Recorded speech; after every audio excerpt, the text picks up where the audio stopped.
correction d'exercice. Vous pouvez donc mettre pause au moment de l'énoncé de l'exercice et ensuite écouter la correction. Cet exercice est intitulé « Le record d'Usain Bolt ». Le 16 août 2009, en finale des championnats du monde à Berlin, en Allemagne, Usain Bolt remporte la course du 100 mètres en établissant le record du monde de la discipline avec un temps de 9 secondes et 58 centièmes.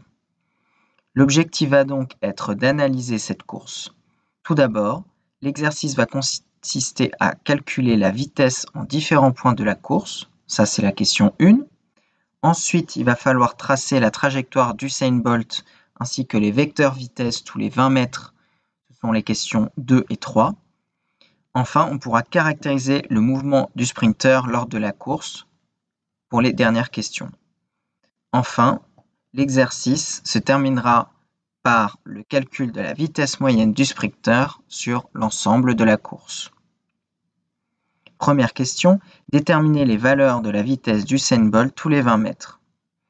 On rappelle l'expression de la vitesse d'un système en un point M, donc V indice M est égal à la distance entre les positions M et M' sur l'intervalle de temps séparant ces deux positions, où M est le point où l'on recherche la vitesse et M' est la position du système située immédiatement après la position M. On peut donc calculer la vitesse tous les 20 mètres à l'aide de cette formule et des intervalles de temps entre chaque position qui sont indiqués dans le tableau. On obtient ainsi 7,2 mètres par seconde comme vitesse de départ. Donc on peut imaginer que c'est la vitesse après une ou deux foulées après la ligne de départ.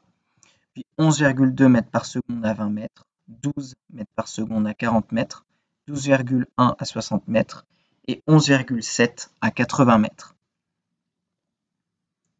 Donc on va traiter la deuxième et la troisième question ensemble, donc qui consiste à tracer la trajectoire d'Usain Bolt ainsi que les vecteurs vitesse. On commence par tracer un axe sur lequel on place des croix tous les 3 cm, ce qui représente en réalité une croix tous les 20 mètres. Ensuite, pour tracer les vecteurs vitesse, on rappelle les valeurs trouvées à la question 1 dans une ligne supplémentaire du tableau. En utilisant l'échelle 1 cm pour 5 mètres par seconde, on peut tracer les vecteurs vitesse, donc qui sont ici tracés en rouge. On peut observer que la taille des vecteurs augmente jusqu'à 60 mètres inclus, puis diminue, tout comme les valeurs de vitesse calculées précédemment.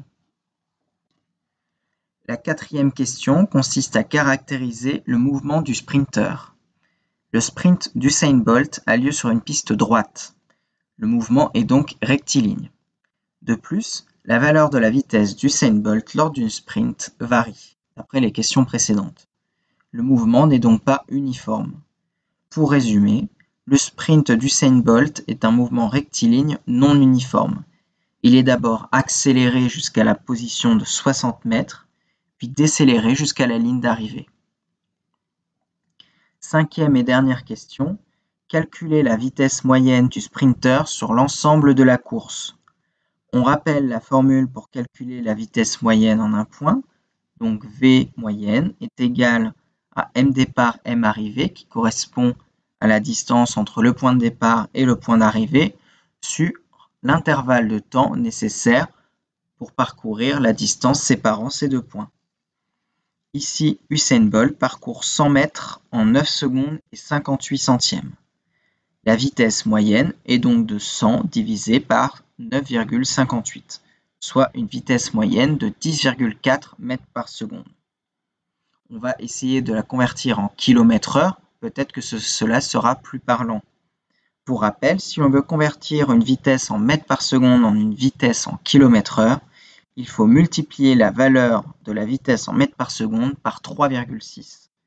On obtient alors une vitesse de 37,4 km/h.